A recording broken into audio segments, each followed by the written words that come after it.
आइए दोस्तों, आपको गीज़र रिपेयरिंग कैसे किया जाता है और गीज़र का वायरिंग कैसे किया जाता है, इस बारे में आपको पूरी जानकारी देता हूँ, जिससे आप अपने घर पर ही गीज़र को रिपेयरिंग कर सकते हैं और उसकी वायरिंग को भी कर सकते हैं।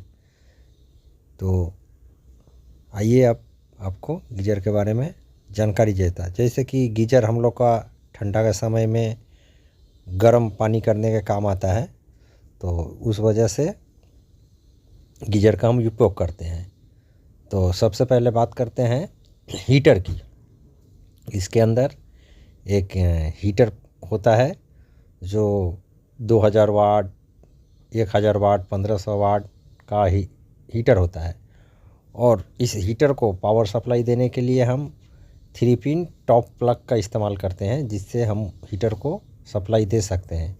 लेकिन सप्लाई देने से तो हमारा हीटर गर्म होगा, लेकिन उसको कंट्रोल करने के लिए हम थर्मास्टर का यूज़ करते हैं, जिस वजह से हीटर को प्रोटेक्ट करने के लिए हम थर्मास्टर का यूज़ करते हैं। थर्मास्टर पानी को जिस टेम्परेचर पे आप सेट करते हैं, उस टेम्परेचर पे ऑटोमेटिक पानी गर्म होने के बाद थर्मास्टर है जो सप्लाई को बंद कर देता है, जिस वजह से हीटर का सप्लाई बंद हो जाता है और थर्मास्टर वर्क करने लगता है। और एक डिवाइस है ऑटो कट डिवाइस, जिसको हम गीज़र में यूज़ करते हैं। ये हमारा थर्मास्टर को कंट्रोल करता है। तो इसकी वायरिंग आपको पूरी तरह जानकारी हम दे रहे हैं। तो इसमें हीट ऑन इंडक्शन होता है और हीट ऑफ इंडक्शन होता है। इसमें 2 इंडिकेटर होते हैं।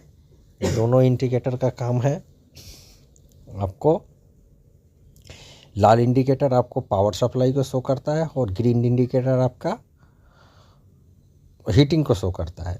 जैसे कि हम 3 पिन में, हमारा जो 3 पिन का प्लग है, एक प्लग से हम फेज़ को लेते हैं और फेज़ लेके हम ऑटो कट में देते हैं। ऑटो कट से आउटपुट से एक वायर आपको थर्मास्टर के इनपुट में होता है और उसके आउटपुट से एक हीटर में जाता है, जिस वजह से हीटर को सप्लाई मिलता है।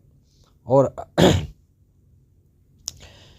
उसके बाद हमारा जो हीटर है, हीटर को एक न्यूट्रल का जो हमारा वायर होता है, वो डायरेक्ट हमारा हीटर में चला जाता है। न्यूट्रल और फेज जो आपको ऑटो कट से भाया होके, थर्मास्टर भाया होके आपको हीटर के पॉइंट में जाता है। उसके बाद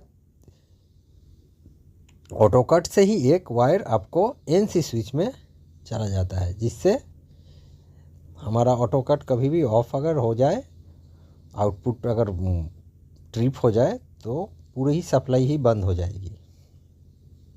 उसके बाद एक थर्मास्टर के आउटपुट से एक इंडिकेटर में, ग्रीन इंडिकेटर में हम लोग सप्लाई देते हैं, जिसके वजह से आपको ग्रीन इंडिकेटर आपको शो करता है कि हमारा पानी गर्म हो रहा है। और उसमें हमारे प्लग टॉप में जो तीसरा पॉइंट है वो अर्थिंग का है, जो कि हमारे गीज़र के बॉडी के साथ में अर्थ किया जाता है, जिसको हम बॉडी के साथ में एक स्क्रू के साथ टाइट कर देते हैं। तो ये हमारा पूरा गीज़र का वायरिंग और हमारा कंप्लीट हो गया। स्विच बोर्ड होता है, 16 एम्पियर का स्विच सॉकेट होता है। उस सॉकेट में हम इस प्लग को लगा के जब स्विच देंगे तो हमारा गीज़र का रेड लाइट और ग्रीन लाइट दोनों ही ग्लो करेगा।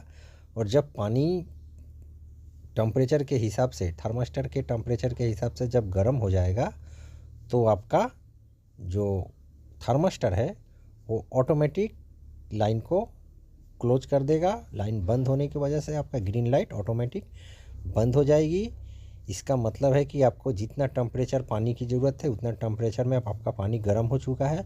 और जैसे ही आप टैप को, नल को खोल के आप पानी को बाहर निकालते हैं, गर्म पानी को, और फिर वैसे ही आपका ठंडा पानी जब गीज़र में ढुकता है, गीज़र में जाता है, तो आपका वापस टेम्परेचर लो होता है। थर्मास्टर जब उसको कैच करता है कि हमारा टेम्परेचर लो हो चुका है, तो ऑटोमेटिक आपका थर्मास्टर लाइन को छोड़ देता है। पावर को छोड़ देता है और ये पावर वापस आपको हीटर में मिलने लगता है और आपका ग्रीन जो लाइट है वो वापस ग्लो कर जाता है और आपका पानी वापस गर्म होने लगता है। बस यही प्रोसेस आपका हीटर में आपको पानी को गर्म करता है, ऑटोमेटिक बंद करता है, ऑटोमेटिक कट आउट करता है। और इस थर्मास्टर, अगर थर्मास्टर आपका वर्क नहीं करेगा ठीक से तो आपका जो हमारा ऑटो कट आउट है वो थर्मास्टर को प्रोटेक्ट करने के लिए ऑटोमेटिक कट ऑफ हो जाता है। और ये जब कट ऑफ हो जाएगा तो ना आपका रेड लाइट जलेगा ना ग्रीन लाइट जलेगा। आप सप्लाई देंगे, स्विच देंगे, सब करेंगे आपका गीज़र में, लेकिन कोई भी लाइट नहीं जलेगा। तो उस मोमेंट पर आपको कुछ नहीं करना है। आपके हीटर का जो बॉडी का दो स्क्रू है उसको खोल के और जो रेड कलर का कट ऑफ में रेड कलर का जो स्विच देख रहे हैं ऑटो कट, उसको सिर्फ एक बार प्रेस करना है और प्रेस करके वापस छोड़ देना है। उसके बाद आप जैसे ही स्विच दीजिएगा देखिएगा आपका हीटर स्टार्ट हो गया, आपका गीज़र चालू हो गया। तो बस यही प्रोसेस है। बाकी सब अगर मेरा वीडियो आपको पसंद आया तो हमारे चैनल को सब्सक्राइब कीजिएगा और हमारे वीडियो को लाइक कीजिए, शेयर कीजिए। और भी बहुत सारी जानकारी आपको देते रहेंगे। और एक जानकारी, जैसे कि हमारा हीटर वर्क कर रहा है कि नहीं, इसको चेक करने के लिए जब हम मल्टीमीटर से इसको ओम्स पे रखेंगे तो हमारा हीटर का दोनों जो पॉइंट है उस दोनों पॉइंट पे जब मीटर का वायर को कनेक्ट करेंगे तो आपको 1000 ओम्स या 2000 ओम्स 1500 ओम्स शो करेगा कंटिन्यूटी। तो समझ लीजिए कि हमारा हीटर ओके है, हीटर हमारा सही है। और जैसे ही आपका मल्टीमीटर वहाँ पे 0 शो करेगा या कुछ कंटिन्यूटी नहीं बताएगा, कोई साउंड बीप नहीं आएगा, तो समझ लीजिए कि आपका हीटर ख़राब है। बस ऐसे करके आप हीटर को चेक करते हैं। और कटआउट को भी इसी प्रकार से भी हम कंटिन्यूटी द्वारा चेक करते हैं। इसकी दोनों पॉइंट को चेक करते हैं कि दोनों पॉइंट का कंटिन्यूटी ठीक है या नहीं। अगर हमारे पास कंटिन्यूटी टेस्टर नहीं है या मल्टीमीटर नहीं है तो हम उसके इनपुट में पावर सप्लाई को देंगे, अपने नॉर्मल एक सॉकेट के द्वारा पावर सप्लाई देंगे। और पावर सप्लाई इनपुट में देने के बाद पावर सप्लाई आउटपुट से बाहर आ रहा है कि नहीं उसको चेक करने के लिए हम नॉर्मली एक अपना टेस्टर यूज करेंगे।